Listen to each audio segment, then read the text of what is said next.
Ini materi saya tentang legacy entrepreneurship. Legacy itu warisan, ya, warisan entrepreneurship. Jadi apa sih yang harus kita lakukan terkait hal-hal yang ya untuk membangun sisi leadership itu salah satu karakter pentingnya di dalamnya itu entrepreneurship, di dalamnya dapatnya dari situ gitu. Kita nggak akan mendapatkan sesuatu yang apa ya, keberanian yang tangguh gitu kalau nggak diuji. Nah, diujinya itu yang terbaiknya memang lewat bisnis ya. Nah, itu yang harus kita sadari gitu. Nah, kita mulai dulu ke frasa atau kata ya, kata entrepreneur. Entrepreneurship itu artinya spirit kewirausahaan. Nah, entrepreneur itu wirausaha, pelaku kegiatan yang menerapkan entrepreneurship. Jadi kalau namanya entrepreneur berarti melakukan kegiatan yang ada spirit kewirausahaannya. Nah, kegiatannya apa itu sebenarnya banyak gitu ya. Cuman kalau kita di Indonesia atau ya mungkin secara skop umum itu entrepreneur itu mengarahnya ke bisnis gitu.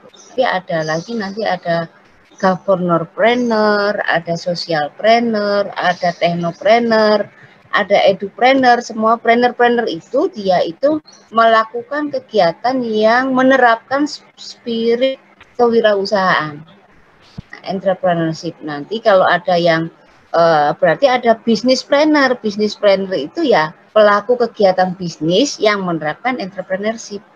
Cuman karena business planner itu kepanjangan, jadi ya biasanya disebutnya entrepreneur gitu. Ya. Keentrepreneuran itu ya kewirausahaan. Nah, sekarang ada spirit kewirausahaan yang melekat pada diri seseorang. Jadi mau melakukan aktivitas apapun, dia menggunakan spirit kewirausahaan. Nah, itu dia sebenarnya sudah punya karakter entrepreneurial. Nah, gitu. Nah, sekarang ada juga yang intrapreneurship, yaitu entrepreneur yang berada di organisasi dengan semangat memajukan organisasi.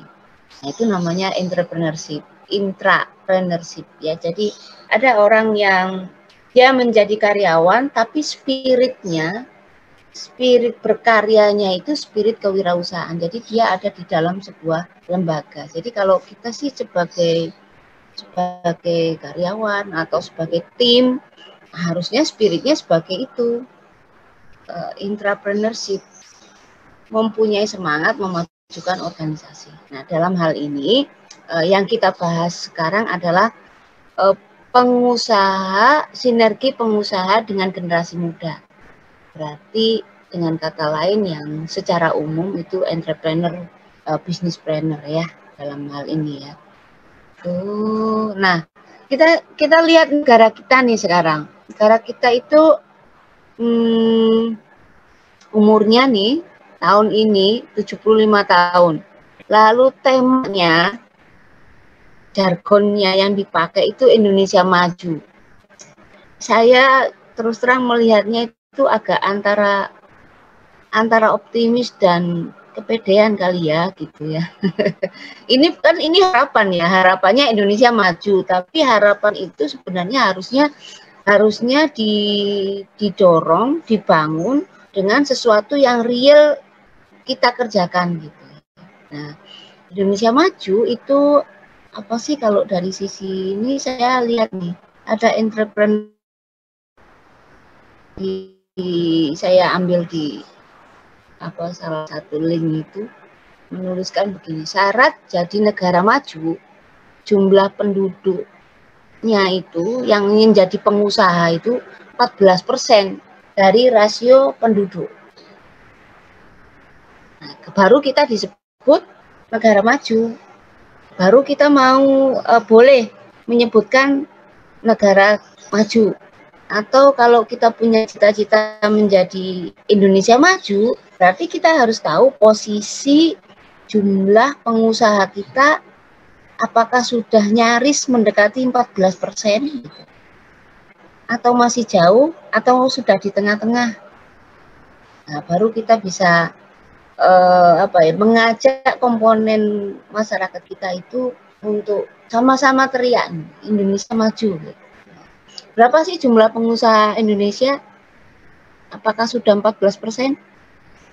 Nah, ini saya lihat juga rasio jumlah entrepreneur, wirausahawan, pengusaha di Indonesia saat ini itu baru mencapai 2% dari total penduduk.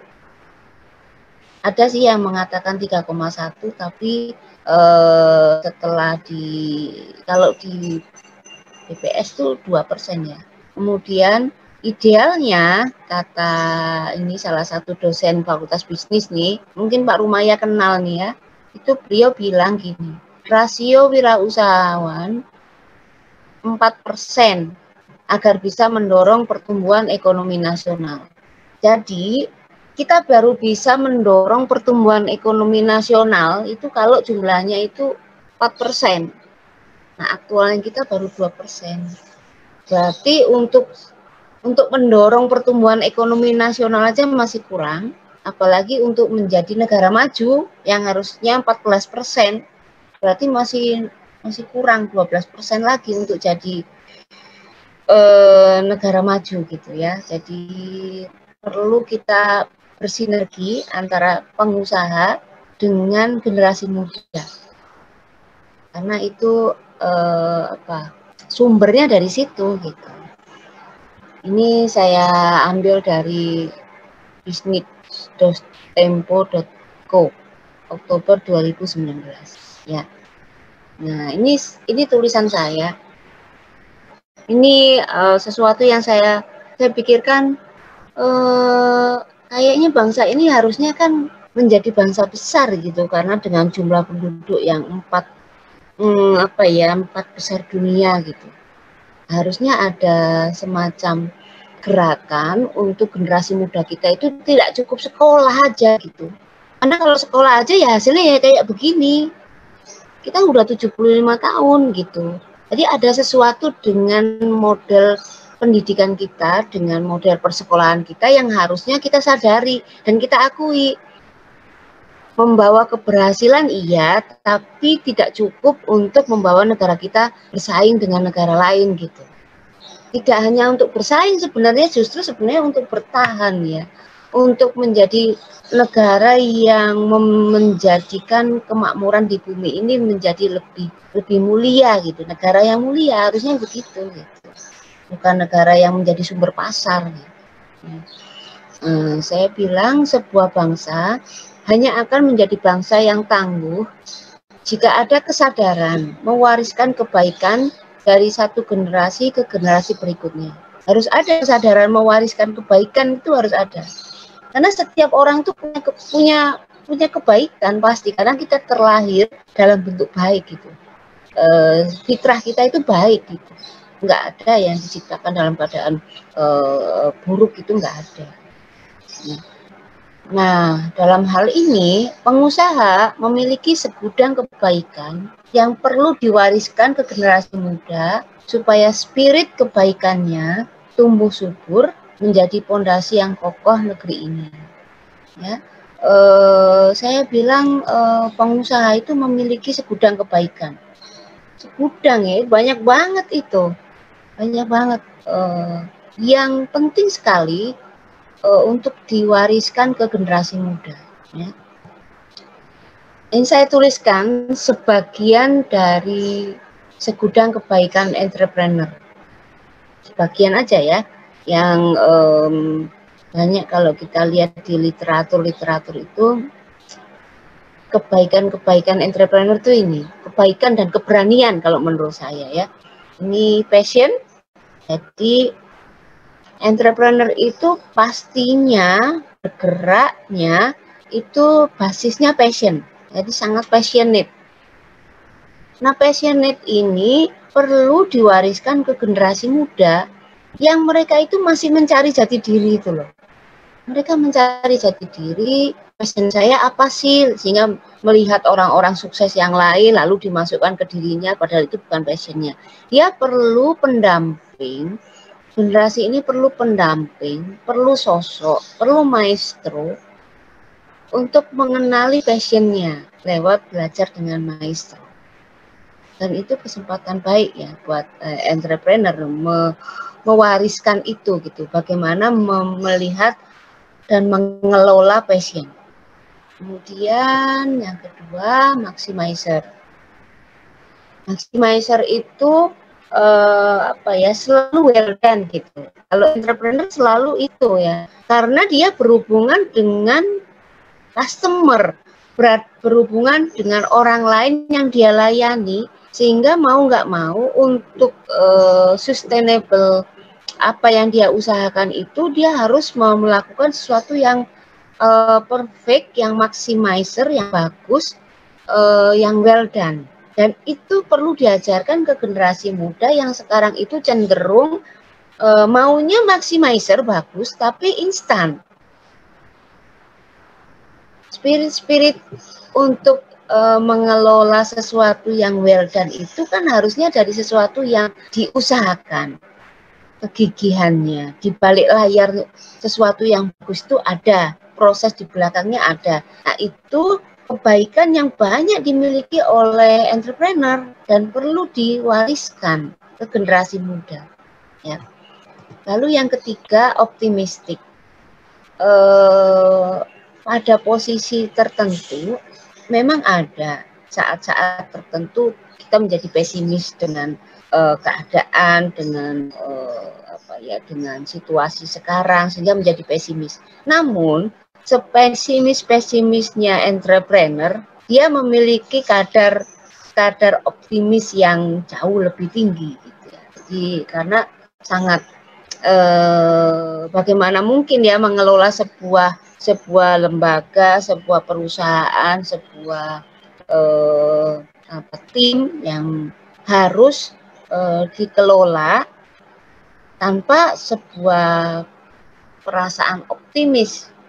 Maka itu entrepreneur saya yakin memiliki sifat-sifat optimis yang jauh lebih tinggi, lebih tajam value-nya daripada yang lain. Dan itu perlu sekali lagi perlu digambarkan bagaimana generasi muda harus memiliki sikap itu.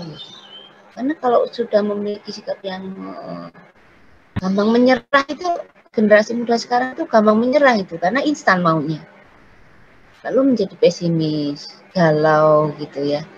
Nah, mereka perlu pendamping yang spirit optimisnya itu lekat dengan apa yang dikerjakan kesehariannya.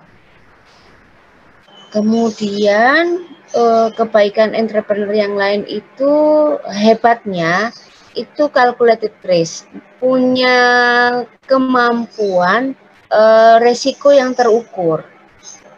Jadi punya keberanian mengambil resiko, itu khasnya entrepreneur ya, mencobakan sesuatu, melakukan hal yang baru, namun terukur, resiko yang terukur. Ada resikonya, dia mau mengambil resiko itu, tapi sudah diukur.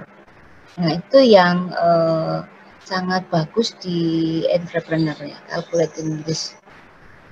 Kemampuan untuk menghitung resiko dengan mengambil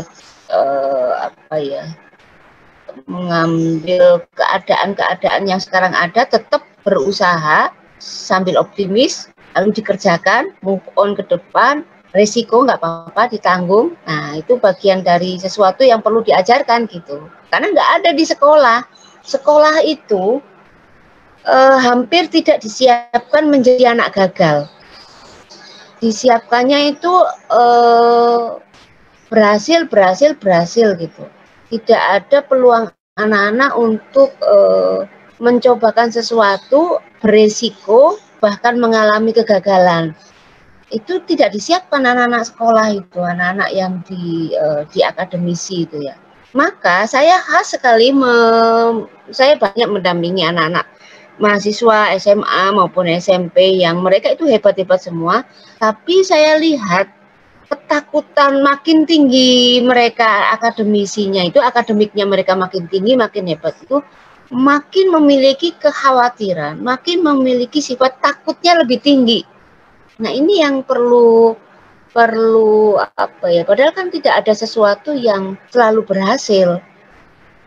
Anak-anak yang selalu diikutkan lomba, lalu dia disiapkannya hanya untuk juara-juara terus, itu resiko untuk menerima kegagalan, menerima resiko itu minim gitu ya.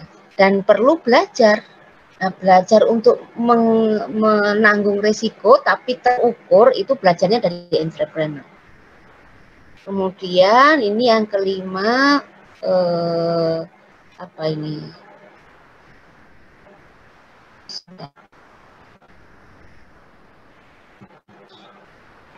Yang kelima itu execute. Execute itu artinya banyak orang mengangan-angankan mau ini, tapi masih direncana terus gitu. Tapi kalau entrepreneur enggak. Entrepreneur itu eksekutornya cepat gitu ya. Mengambilnya itu bagian dari nomor 4 sebenarnya ya. Jadi tidak terlalu lama dipikirkan, terlalu panjang, terlalu dalam, tapi langsung eksekusinya itu cepat gitu. Kalau kita bandingkan dengan orang-orang yang banyak berkutat di teori, mereka memikirkan efeknya, dampaknya, resiko, dan lain-lainnya terlalu lama. Sementara waktu terus berjalan, kesempatan terus bisa jadi lewat gitu. Nah, itu yang entrepreneur memiliki khasnya, itu segera mengeksekusi sesuatu.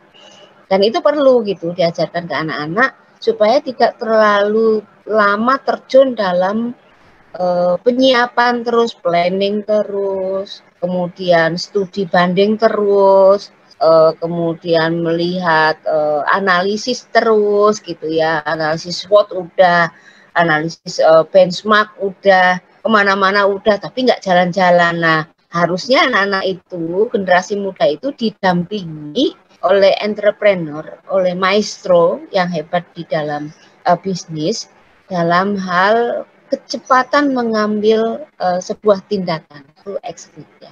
Nah, itu kebaikan yang kehebatan dan kebaikan entrepreneur yang perlu segera diestafetkan menurut saya, diestafetkan ke generasi muda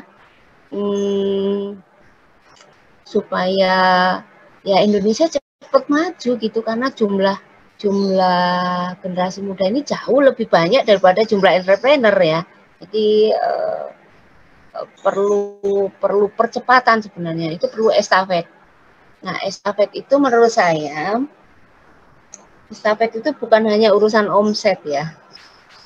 Kalau kita itu sering estafet perusahaan, estafet usaha. Mungkin teman-teman yang pengusaha itu berpikirnya ke arah anak cucu gitu ya. Estafet perusahaan saya, estafet usaha saya, home industry saya ke anak saya gitu, atau ke orang kepercayaan saya gitu. Melulu di dalam frame-nya itu urusan omset. Padahal estafet itu sebenarnya bukan hanya terkait dengan omset gitu ya. Estafet yang harusnya kita berpikirnya lebih dalam ya, estafetnya yang menembus ke langit gitu. Kalau saya istilahnya estafet yang menembus ke langit itu estafet ilmu dan pengalaman. Jadi nembus ke langit nih kalau estafetnya ilmu dan pengalaman. Insya Allah bisnisnya juga langgeng, di dunianya aman, di langitnya juga aman gitu, sampai akhirat bahkan. Jadi estafet ilmu dan pengalaman. Terus seperti ini bentuk estafetnya ya. Dari yang kita memiliki spirit entrepreneurship, karena kita sebagai entrepreneur sudah memiliki spirit entrepreneurship, Jadi kita naikkan levelnya menjadi legacy entrepreneurship, menjadi warisan spirit kewirausahaan, ya, menjadi warisan. Diwariskannya berarti meluas lagi, tidak hanya ke anak cucu, tidak hanya ke orang kepercayaan, tidak hanya ke pemilik saham, ya, tapi lebih luas lagi itu legacy entrepreneurship yang skala besar. Bentuknya sudah naik levelnya dari spirit entrepreneurship menjadi warisan. Nah, kita wariskan seluruh ilmu kita, seluruh pengalaman kita ke semua generasi muda yang nanti akan menyebarkan ilmu dan pengalaman kita menjadi amal jariah yang luas sekali. Nah, omsetnya bisa berlipat-lipat sebenarnya kalau kita mikir omset. Jadi otomatis sih sebenarnya kalau kita bergerak dalam hal itu, ya, saya kasih contoh-contohnya yang mengusahakan itu, ya. Jadi legacy entrepreneurship adalah warisan spirit entrepreneur yang dimiliki oleh seorang entrepreneur, dari bergeraknya dari spirit entrepreneur menuju sesuatu yang kebermanfaatannya lebih luas dalam bentuk sharing pengalaman dan ilmu pengetahuan terkait dengan entrepreneur. Nah, ini jumlah entrepreneur kita di Indonesia ya, itu 2%. Nah, generasi mudanya 20%. Ini saya ambil dari data Dapodik ya, dari data BPS juga yang pendidikan, di Dapodik juga sama, itu 20%. 20% itu kalau dijumlahkan itu 52 juta. 52,6 ya, 6 juta yang ada di level perguruan tinggi, SMA, SMP, SD, TK. Itu kan generasi muda semua itu. Yang mereka perlu disemai spirit-spirit entrepreneur yang entrepreneur miliki. Saat ini jumlahnya 20%. 10 kali lipat dari jumlah entrepreneur. Jadi kalau kita mau menjadi negara maju, ini bahannya sudah ada gitu, tinggal langkahnya. Bahannya sudah ada. Nah, jadi itu yang perlu kita sadari bersama gitu ya. Perlu sinergi bersama antara entrepreneur dengan generasi muda. Entrepreneurnya cuma 2%, tapi generasinya mudanya 20% dengan target kita menjadi negara maju. Berarti ada banyak yang peluang yang kita kerjakan banyak banget gitu, dan itu menjadi lahan amal yang luar biasa gitu ya. Itu. Dan kalau kita lihat pasar gitu, pasarnya 10 kali lipat gitu. Jadi tidak usah khawatir dengan sesuatu yang nanti misal ditiru, diciplak, enggak. Generasi muda itu punya karakter yang berbeda ya. Karakter mereka itu cepat, instan, pengen sesuatu yang maximizer, yang bagus, kemudian mereka relating dengan orang, sangat punya hubungan dengan orang lain, networkingnya luas. Jadi kalau kita mau memanfaatkan itu, sebenarnya ini peluangnya. Kalau kita mau mengajak generasi muda, mereka sangat melek teknologi, cepat sekali dibandingkan dengan entrepreneur yang sekarang. Mungkin kalau generasinya generasi Y, generasi X, pengusahanya itu, atau generasi baby boomer, entrepreneurnya itu, kalau kita generasi muda yang 20% ini, itu generasi Z dan Alpha. Nah, mereka sangat melek dengan teknologi yang itu mampu membawa produk-produk yang dihasilkan oleh entrepreneur itu. Mereka ide gagasannya kaya ya. Bisa jadi kalau entrepreneur itu kaya pengalaman, tapi minim gagasan. Generasi muda kebalikannya, mereka minim pengalaman, tapi kaya gagasan, kaya ide, melek teknologi, networkingnya luas. Entrepreneur juga punya networking luas, cuman kalau kita harus sesuaikan produk kita dengan zaman, berarti kita harus mengikuti zamannya, ya zamannya generasi muda ini. Makanya kita perlu sinergi itu.